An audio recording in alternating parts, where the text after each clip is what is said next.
Hello everyone, it's David from Automotive Press. I have the all-new Nissan Ariya right here, and what I want to do today is live stream style of car reviews. So I might make a mistake here and there, but I'm going to keep on going because I'm not going to edit the video, and that will allow me to talk very naturally and to tell you everything about the Ariya, because we're going to do a walk around and take it for a drive. So I'm going to try that today and see if you like it or not. Let me know later on. But let me start off by doing my usual audit check as a manufacturing engineer to see how well this thing is made. Now this one is built in Japan, much like its competitor Toyota BZ4X or Lexus RZ, which is also built in Japan. Now some of you guys might remember that I actually own the Lexus RZ or RZ as well. So it's a really interesting comparison for me driving this against the RZ or RZ, which I don't have it beside me right now, but I was driving it last couple of days, so it's a really good comparison. And I apologize if it's a little bit noisy in the background here, but hopefully you can still hear me okay. So let's first take a look at the manufacturing quality to see how good this is. Just because it's built in Japan, it doesn't guarantee it's always well made, but let's find out if that's the case with this Ariya. By the way, we call it Ariya in English, but in Japanese is Ariya, so a little bit of a different pronunciation. But this one is actually really good in terms of panel alignment and panel gap. It's only 3mm over here and also 3mm here. It's a very short hood. Because it's an electric car, they can push everything forward compared to gasoline cars or engine cars, which has a long hood because of the big engine. But that's one advantage, and that allows for this interesting proportion where the front hood is really squished, but you can maximize the cabin space. And that's one of the really beauty of engineering electric car. It just completely changes the profile and the dimensions of the vehicles. Over here in terms of gap is a little bit wider at 3.5mm, better here compared to the front, 3.3 and 3.2mm here, and all the way to the back 4mm. So it's always a little bit wider in the back, and that's often the case. So it is wider here, but actually really wide here, like 5mm and only 3mm on top, so it kind of flares out. Could be part of the design, so that's a little hard to say. But in terms of panel alignment right here, looking at all the stamping pieces from the front to back, it's exceptional for a car of this price range. It's really, really good. Everything lines up, although a little bit off here at the back. So it's not perfect, but actually pretty good. And even the rear hatch here, sometimes it's hard to line up, but that's actually pretty good. And all the plastic pieces looks good as well. They don't look out of place. And the glossiness, the quality of the plastic pieces also look really good. I'm most impressed with the paint job though. For a car in this price range, well, this is obviously not a $100,000 electric car. It's closer to $65,000 Canadian. The gloss is just absolutely excellent. Really consistent paint. The paint clear coat is really good. Very little orange peel, and it's very consistent front to back. I'm not quite sure about the paint thickness. I don't have the gauge today with me, so I'm not going to measure the paint thickness. But the overall paint job is one of the best among all the electric cars I have driven this year. Fantastic quality of paint. Very good quality in terms of the panel fit and alignment. So far it looks good. Even if you look here, right here, between the plastic bumper and the metal piece, sometimes it's difficult to get that right, but it's perfectly aligned, and so the quality is really good. Now in terms of styling, it's very subjective, so a lot of you guys might have a different view in terms of what you think, but I will admit the one big difference between the Ariya and Toyota BZ4X or Lexus RZ is the overall styling. I think Toyota went very conservative with their design, and nothing wrong with their design. It looks just fine because it looks like a typical Toyota or Lexus design. But I will say that this is a far more attractive design in terms of the proportion, as I mentioned earlier, but also the front design here looks beautiful with a bit of a pattern hidden behind the grille. And then paint job, as I mentioned, looks really good. This particular color is like a bronze color, and maybe it's not for me, but it looks absolutely beautiful in this car. It gets lots of attention on the road. People come by, ask me what this is, and they assume it's an electric car. but they don't know exactly what it is. A good mixture of glossy material here as well. And over in the back, you get a little bit of that Nissan Z or Nissan Z profile here with the katana look that they have. So you get a little bit of that here as well. But typical Nissan design allows it to kick backward here to give it a beautiful design, and also really good rear design as well. So overall, I think the styling is better than BZ4X, better than RZ, and the same goes for the interior because it's really beautifully done. But in terms of driving feel and character, there's a bit of a toss-up between Toyota and the Nissan model, because I think the BZ4X and the similar Lexus RZ drives a little bit better. It's a little bit smoother, more refined than the Ariya, but the Ariya has a little bit more of an agile feel, a little bit more sportier feel. So the two brands have taken a slightly different approach in terms of the driving character built into these two vehicles. Anything else in terms of exterior? Not much else to point out. A charging port is here, which I can't open right now because I'm going to push the button. And the range on the Ariya is also better than the Toyota BZ4X. So that's one shortcoming with BZ4X and also the RZ we own. The range is okay, nothing wrong with it, but it is definitely a little bit behind others. And the charging time is a little bit slower than some other competitors as well. But let's hop into the inside because that's where the strength of this vehicle is. And let me point out a few more things. So now I'm inside Ariya, and this is definitely a strength of Nissan as a brand. They have a really good designers that can make the interior look more modern compared to, let's say, Toyota or Lexus models. Again, nothing wrong with Toyota and Lexus designer in terms of interior, but they tend to be simple these days and not as risk-taking. Whereas Nissan, perhaps because of influence from Renault, part of the network for Nissan and Renault, and therefore they're able to take a little more risk. And you can see this kind of really interesting design where we have two panels that are kind of connected together, but there's a little bit of bend here. And then you got the bronze design, which is a really interesting trend these days. A lot of models from different manufacturers use this bronze, but this is floating. This volume is actually floating, easily accessible by either the driver or the passenger. And this is like a fake wood, but it looks like a real wood. And then the temperature controls are all embedded in here as a touch panel. So I can increase or change the temperature or adjust all this stuff. And it's a touch panel, so you do have to kind of hit it, and there's no depression of button, but beautifully done. It just looks really gorgeous. We got a big screen here, also pretty big screen here. As you can tell, the Apple CarPlay is working wirelessly. And you have a pretty slim steering wheel, but with a simple control that is quite intuitive. I think ergonomically wise, design wise, the interior is really first rate in terms of functionality and practicality, ergonomics and so forth. And they've had some interesting things as well. So I'm not too crazy about the shifting mechanism, which seems to be the trend these days with electric cars. They all have a slightly strange and weird shifting mechanism. Decent sized cup holder, but a little bit shallow. But this whole thing can move forward and backward. Now, I'm not 100% sure what is the advantage other than to give you a slightly different angle for reaching out to cup holder and so forth. But here's the problem. There's no space underneath here, just only space to put the phone. That's for the wireless charging. And then if you move back, then it kind of gives me a bit of access to some space. But overall, there isn't center console space, which is a little bit disappointing. However, you do get space here, pretty big, and the glove compartment is also pretty good as well.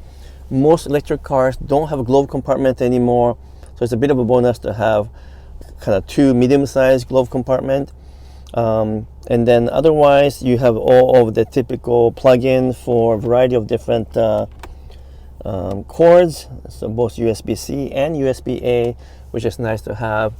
And then over here, I can also open the top, which is not quite as wide as some other manufacturers I've seen, but you have a pretty decent sized sunroof. And then let me see if I can just open the partition instead of opening the whole sunroof here. So pretty decent size, goes pretty deep all the way at the back, gives you a very airy feel. In terms of manufacturing quality inside, you know what, so far it looks really good. All the stitching, the parts fit looks good. If I try to do my usual punch test, nothing seems to be loose. And then the quality of the plastic, the quality of the texture of the materials, all excellent. There's no hard plastic on the door. This is actually soft here, and a little bit of hard plastic here. But this is way better than some other cars I've seen in this price range where the hard plastics are used here, and they just look really cheap. The other thing which you cannot see right now, but you can only see at night, is that this design is really unique. Here, the speaker grill, and underneath there's kind of like a graded design, and you can see a little bit there's a white background, but it's lit up in the back. So at night this whole thing is lit up and it looks so cool. So this part lights up, that part lights up, and it's almost like a kind of very cool and trendy interior designer or interior design theme. And you know what, no other manufacturers I know have this kind of a see-through graded design. So that looks really good. Seats are very comfortable, not a bad support, both in terms of the back here and also the thigh. Let's hop into the back and see how it is. I'm gonna move the center console forward a little bit more for that, to give you a little bit more space for the third passenger in the back. Let's hop into the back and see how it is in the rear seating area. So thankfully, being a fully electric car, the floor is completely flat, like totally flat, which is nice. You get mat pockets on both sides. Oftentimes they only put on the one side these days, but you get on both sides. So definitely the overall feel is something more like a Lexus or Infiniti level as opposed to Nissan. It feels more luxurious. You get kind of a Alcantara material in the center, a proper center console, although this doesn't open, but you get two big size cup holders. And then you got your USB-C and A both. Again, that's a really nice touch. And seats are pretty comfortable. You get that mesh graded background lit up design again. I don't know how you call it, but it's lit up behind the grade. And then pretty good headroom. Despite having this big panoramic roof, I still get pretty decent headroom. I'm not super tall, so obviously it's comfortable for me. And the leg rooms are more than sufficient. This is about the same amount of space you get in a bigger mid-sized car if this was a gasoline engine car. But if it's an electric car, we just tend to have more of a maximized interior space because you don't have the problem with transmission and engine and so forth, so we can maximize the interior. Let's open the trunk as well and see how it is. So it's obviously a 2-row SUV, not a 3-row SUV, but pretty decent. It's flat. I can fold down the seats in the back. Let me see if I can do that right now. And it goes complete flat. And this is always one advantage of a electric car that has a battery on the underneath the car. It allows them to design sort of with a flat flooring. You can get some storage here, and this is pretty big.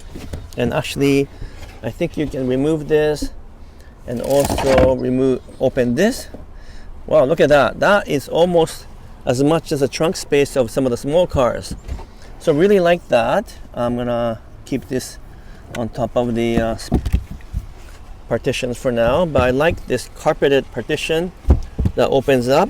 More space here on both sides, in fact, more space on both sides. And I also like the hard cover here. As you know, in most traditional cars, these are soft, flimsy thing you pull up, and this is more of a European style. Most German cars have been using this style for a long time. I don't know why it took so long for Japanese brands to catch up and use this one, because it's just easier, right? It's more stable and it's not so flimsy. So let me close this up. So overall, in terms of interior quality, I think it's first rate. It looks as good as something that costs twice as much, but you know what? This is still pretty reasonable, about $65,000 Canadian as it is equipped. Can get a little bit more expensive if you add more options. But the most important thing, of course, for me is how this thing might drive on the road. Does it drive better or different or worse than, let's say, Toyota BZ4X? Well, I'm going to take you on the road and talk about it right now, but I will say that this is a two-wheel drive version, not a all-wheel drive version right now, so it doesn't have as much power as a top-of-the-line model with all-wheel drive, so it's maybe not a fair comparison to my Lexus RZ or RZ, which is all-wheel drive. But let's take it on the road and let me tell you a little bit more about how this thing feels on the road.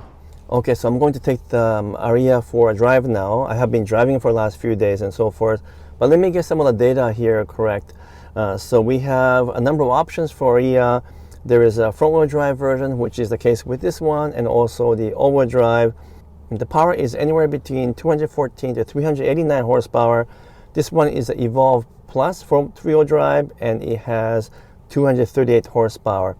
But you can get up to 389 horsepower and up to 442 pound-foot of torque. So it's pretty decent power and torque as well.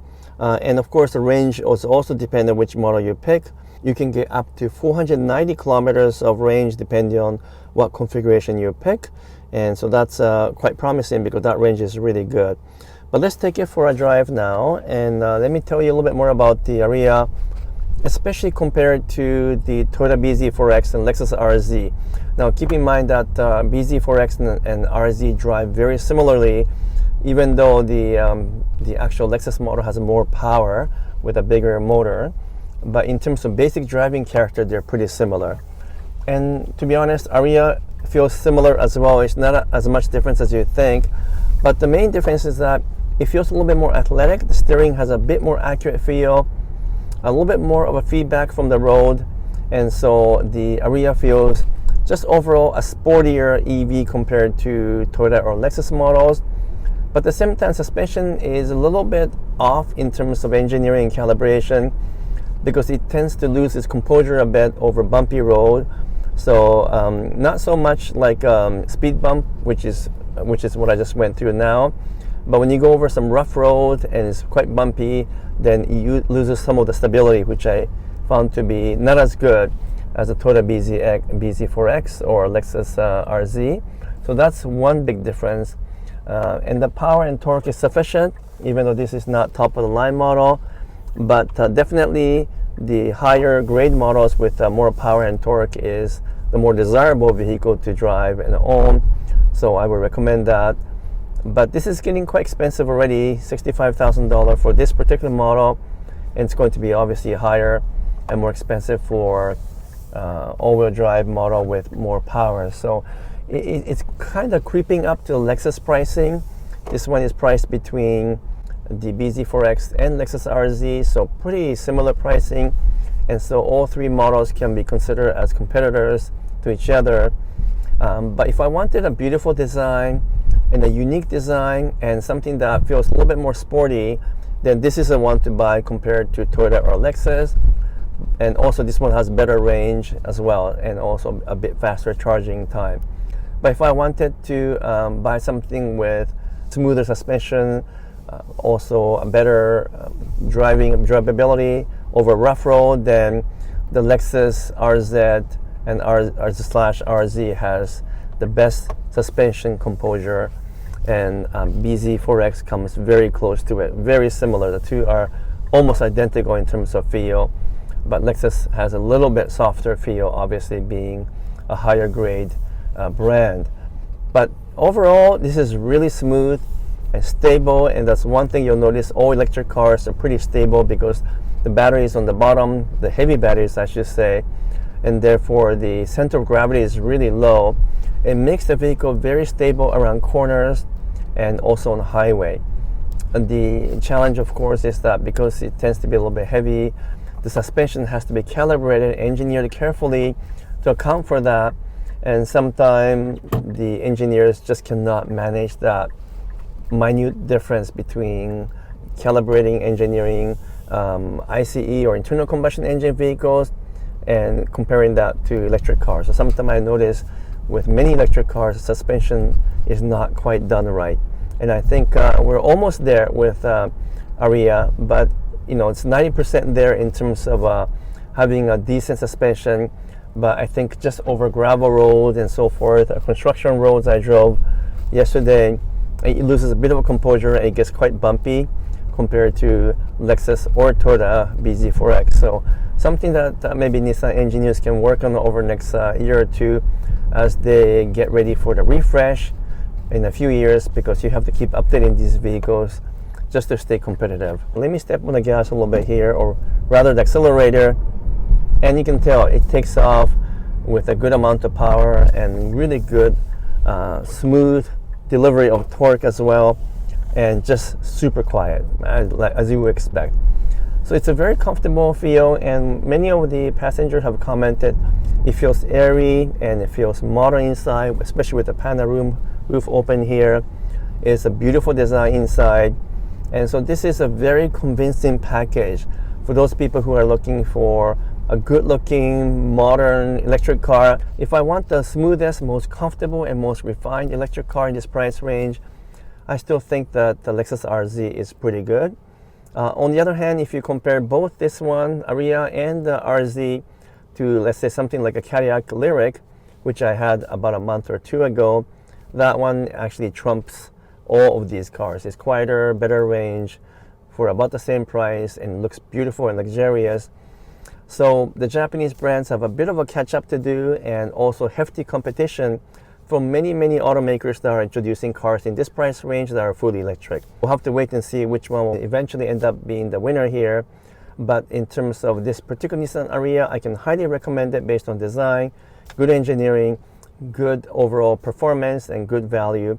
But only you can decide that, and I would suggest that you drive all these different vehicles back to back to see which one might be right for you.